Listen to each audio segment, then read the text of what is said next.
صحیح بخاری میں آتا ہے جب نبی علیہ السلام کی وفات ہوئی تو حضرت عمر نے تلوار نکال لی کہ میں اس کی گردن کاٹ دوں گا جو کہے گا کہ نبی علیہ السلام فوت ہو گیا۔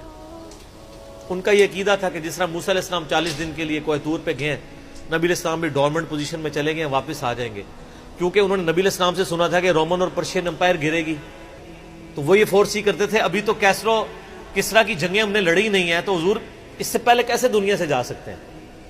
لیکن اللہ نے تو آپ کو پروفٹ بنوانا تھا نا، کہ آپ کے جانے کے بعد فتوحات کروانی تھی، تاکہ پتہ چلے کہ پیچھے اللہ کھڑا ہے۔ اپنی زندگی میں تو بڑے بڑے بادشاہوں نے فتوحات کی ہیں، نبی علیہ السلام کی تو دعوت کا کلائمیکس حضرت ابوبکر اور پھر حضرت عمر عثمان و علی کے دور میں جا کے ہوا ہے، جبکہ عرب قبائل بھی مرتد ہو گئے ہیں، تب بھی اللہ کے پیچھے سپورٹ تھی۔ والذی ارسل رسولہ بالہدی ودین الحق لیظہرہ علی الدین کلہ ولو کرہ المشرکون، اللہ نے اس کو دین کو غالب کرنا تھا۔ تو بخاری کے الفاظ ہیں، حضرت عمر نے کہا میں اس کی گردن اتار دوں گا۔ حضرت ابوبکر آئے، انہوں نے حضرت عمر کو دیکھا، اگنور کر کے سیدھا حجرہ عائشہ میں گئے، نبی علیہ السلام کے مبارک کفن کو ہٹا کے آپ کے ماتھے پہ بوسہ دیا اور کہا یا رسول اللہ آپ پہ 2 موتیں جمع نہیں کرے گا، ایک موت تو سب کے نصیب میں ہے، اب تو ہمیشہ کی زندگی آپ کو اللہ نے آخرت کی دے دی ہے۔ اور پھر باہر نکلے، حضرت عمر کو کہا کہ عمر بیٹھ جاؤ، حضرت عمر نے بات نہیں سنی، تو حضرت بکر ممبر کی طرف چڑھے، ممبر پہ چڑھے اور لوگوں سے کہا کہ عمر کو اس کے حال پہ چھوڑ دو۔ حدیث کے الفاظ ہیں کہ لوگ حضرت بکر کا ریگارڈ باقی اصحاب سے زیادہ کرتے تھے، حضرت عمر کو تنہا چھوڑ کے لوگ حضرت ابو بکر کی طرف متوجہ ہو گئے۔ پہلے وہ جو سارا میلہ ان کے گرد لگا تھا شفٹ ہو گیا، تو انہوں نے حمد و صلات کے بعد انہوں نے کہا اما بعد فمن کان یعبد محمدا فان محمد قد مات۔ سر کلیجے پہ کتنا بڑا پتھر رکھا ہوگا حضرت بکر نے جملہ بولتے ہوئے کہ جو محمد کی عبادت کرتا تھا وہ جان لے کہ محمد کو موت آ گئی ہے۔ ومن کان یعبد اللہ، اور جو اللہ کی عبادت کرتا ہے وہ جان لے ان اللہ حی لا یموت، اللہ زندہ ہے، اللہ کو کبھی موت نہیں آئے گی۔ کیا توحید کی تعلیمات ہیں! حضور کی میت کے اوپر حضور کے فضائل نہیں بیان ہو رہے، توحید بیان ہو رہی ہے۔ Point to be noted. کیوں؟ سر پہلے نہیں انسانیت نے رسک لیا، دنیا کا سب سے بڑا شرک ایک پیغمبر کے نام پہ تو کھڑا ہوا ہے، عیسیٰ ابن مریم کے نام پہ۔ نبی علیہ السلام کو عیسیٰ ابن مریم نہیں اللہ نے بننے دیا۔ ایسے تربیت یافتہ وہ صحابہ جو کل تک آپ کے وضو کا پانی نیچے نہیں گرنے دے رہے تھے، آج وفات پہ کھڑے ہو کے فرضی خطبہ دے رہے ہیں۔ جو محمد کی عبادت کرتا تھا جان لو محمد کو موت آ گئی ہے، جو اللہ کی عبادت کرتا تھا جان لو اللہ زندہ ہے۔ پھر آیت بھی پڑھی، صرف فرضی جملہ نہیں بولا۔ آپ تو کہہ رہے ہیں شرک ختم ہو گیا، حضرت بکر جب شروع نہیں ہوا تھا اس وقت بھی کہہ رہے تھے کہ نبی علیہ السلام کو کسی نے خدا نہیں بنانا، کیونکہ بخاری کی حدیث ہے، دیکھنا میری شان کو اس طرح بلند نہ کرنا جس طرح عیسیٰ ابن مریم کو لوگوں نے کیا۔ میں اللہ کا بندہ اور اس کا رسول ہوں، مجھے اللہ کا بندہ اور اس کا رسول ہی کہنا۔ سر وارفتگی، دیوانگی، عشق کی ساری کیفیت حضور کی وفات کے بعد بالکل چینج ہوگی صحابہ کی۔ ہونا تو چاہیے تھا جو وضو کا پانی نہیں گرنے دے رہے تھے جا کے قبر کی مٹی چاٹنا شروع کر دیتے، ایسا نہیں ہوا۔ وہ تعلیمات کی باؤنڈریز کو کراس نہیں کرتے تھے۔ تو پھر انہوں نے آیت پڑھی، سورہ آل عمران آیت نمبر 144، وما محمد الا رسول قد خلت من قبلہ الرسل افإن مات او قتل انقلبتم علی اعقابکم۔ محمد تو نہیں مگر ایک رسول ہی، اگر یہ فوت ہو جائیں یا دین جو جنگ میں قتل کر دیے جائیں، شہید ہو جائیں، کیا تم دین سے الٹے قدم پھر جاؤ گے؟ جو کوئی دین سے الٹے قدم پھیرے گا اللہ کا کوئی نقصان نہیں کرے گا اور اللہ ثابت قدم رہنے والوں کو جزا دے گا۔ پھر سورہ الزمر کی آیت نمبر 30 پڑھی، انک میت وانہم میتون۔ اے نبی تمہیں بھی مرنا ہے اور ان کو بھی موت آنی ہے، تمہارے مخالفین کو، پھر تم اللہ کے حضور جھگڑو گے، اللہ تمہارا فیصلہ کرے گا۔ یہ سیدنا ابوبکر کی حضور کی وفات کے وقت استقامت تھی۔ پھر جھگڑا کھڑا ہو گیا حضور کو دفنانا کدھر ہے؟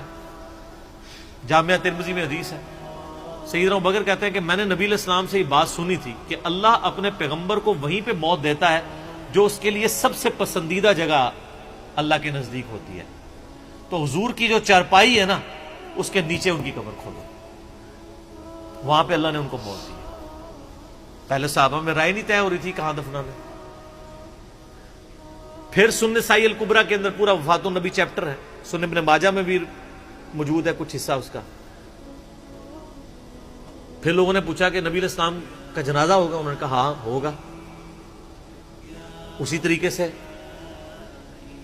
تکبیر کہو اور سورہ فاتحہ اور اس کے بعد درود شریف اور اس طریقے سے 4 تکبیرات پڑھو۔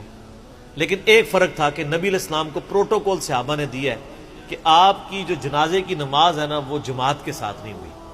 صحابہ نے یہ پروٹوکول دیا کہ حضور کی میت کی موجودگی میں بھی کوئی شخص امامت نہ کروائے۔ حجرے میں ایک طرف سے لوگ داخل ہوتے تھے، اکیلے اکیلے جنازہ ادا کرتے تھے، اور ڈیٹیل میں آتا ہے 2-3 دن تک جنازہ ہوتا رہا۔ پہلے یعنی مرد داخل ہوئے، اس کے بعد بچے، غلام، پھر عورتیں، اس طریقے سے سب نے جنازہ پڑھا۔ ظاہر ہے 1 لاکھ سے زیادہ لوگ تھے جنازہ پڑھنے والے۔ اس موقع پہ بھی سیدنا ابوبکر کی آپ استقامت دیکھیں، ورنہ حضرت عمر کتنے سٹرانگ اصحاب کے مالک تھے، ان کی حالت آپ دیکھ لیں۔ جب ضرورت پڑی ان کے مضبوط اصحاب کی تو کولیپس کر گئے۔ ابوبکر ہی کھڑے ہوئے ہیں، تو حضور کو پتا تھا نا میں نے مصلی پہ کسے کھڑا کرنا ہے۔ اور بخاری میں الفاظ ہیں، جب مصلی پہ کھڑا کیا فرمایا ابوبکر کے علاوہ سارے دروازے بند کر دو، صرف ابوبکر کے گھر کا دروازہ جو مسجد کی طرف کھلتا ہے، جو مسجد کا دروازہ ابوبکر کے گھر کی طرف ہے وہ کھلا رکھو، باقی سارے بند کر دو۔ تو نبی علیہ السلام کو یہ پتا تھا کہ کس لیول کا کس بندے کا یعنی ایمان ہے، اس کے اعصاب ہیں۔ اور بخاری کے الفاظ ہیں، جب حضرت ابوبکر نے خطبہ دیا، حضرت عمر کہتے ہیں میرے پاؤں میرا بوجھ نہیں اٹھا سکے، اور مجھے یقین آ گیا کہ حضور فوت ہو چکے۔ یہاں قرآن و حدیث سن کے کسی کے کان پہ جوں تک نہیں رنگتی، وہاں پہ حضرت ابوبکر کا خطبہ اور آیات سن کے حضرت عمر کہہ رہے ہیں کہ میرے پاؤں میرا بوجھ نہیں اٹھا سکے، کہ یہ تو واقعی تو قرآن کی آیت۔ اور اس میں بخاری مسلم صحیح بخاری میں الفاظ ہیں، کئی دن تک ہم جب بھی صحابہ ایک دوسرے کو ملتے تھے تو یہی آیت سنایا کرتے تھے، وما محمد الا رسول قد خلت من قبلہ الرسل افئن مات او قتل انقلبتم علی اعقابکم، کہ محمد تو نہیں مگر ایک رسول، انہیں بھی تو موت آنی ہے، تاکہ ہمیں یہ یقین آ جائے کہ حضور دنیا سے چلے گئے۔ تو یہ صحابہ کرام علیہم رضوان کی نبی علیہ السلام کے ساتھ عقیدت تھی۔ اور سیدنا ابوبکر آپ کو بالکل صف اول میں نظر آئیں گے، ٹاپ آف دا لسٹ، معاملات کو ہینڈل کرنے میں، چیزوں کو بالکل من و سنت کے مطابق ڈھالنے میں، اور ہر معاملے میں رجوع لانے کے اوپر، اور اہل بیت کے ساتھ کمٹمنٹ کے اوپر، ہر مسئلے میں آپ کو حضرت ابوبکر صدیق کی قربانیاں ٹاپ آف دا لسٹ نظر آئیں۔ تو بات کہاں سے کہاں شروع ہوئی، فی البدی میں تو اور گھنٹوں بول سکتا ہوں، مجھے اتنی حدیثیں یاد ہیں یہ فضائل کے اعتبار سے۔ آخر میں اصول برکت کے لیے میں وہ حدیث بیان کروں گا جو میں اکثر بیان کرتا ہوں۔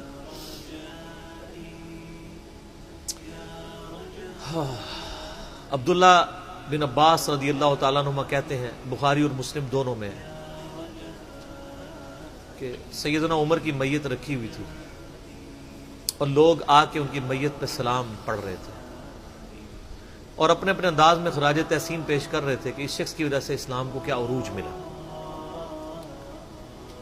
تو کہتے ہیں اتنے میں نے محسوس کیا کہ ایک شخص میرے پیچھے آ کے کھڑا ہوا اور اس نے میرے کندھے پہ یوں کونی رکھی، میری پیٹھ اس کی جانب تھی، اس نے کونی میرے کندھے پہ یوں رکھی، اور حضرت عمر کی میت سے مخاطب ہو کے کہنے لگا کہ اے عمر، اللہ تجھ پہ رحم فرمائے، تو روئے ارض پہ ان لوگوں میں سے ایک شخص تھا کہ میری بھی خواہش تھی کہ میں ان اعمال کے ساتھ اللہ کے حضور پیش ہوتا، کہ اگر اللہ کے حضور پیش ہونے کے لیے مجھے بہترین اعمال چاہیے تو تیرے اعمال۔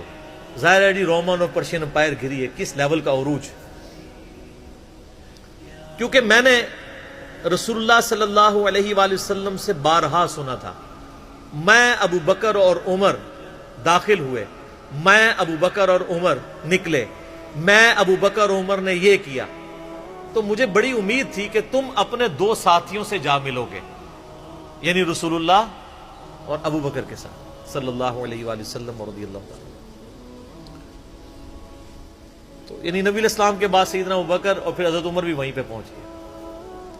تو مجھے نبی علیہ السلام کے اس فرمان سے لگتا تھا جس طرح آپ اپنی زندگی میں کہتے تھے نا، میں ابو بکر عمر، میں ابو بکر عمر، میں ابو بکر عمر، مجھے پتا تھا تم نے جا کے انہی سے ہی ملنا ہے، جا کے اور دیکھ لیں قبر بھی پھر ساتھ بنی دونوں کی۔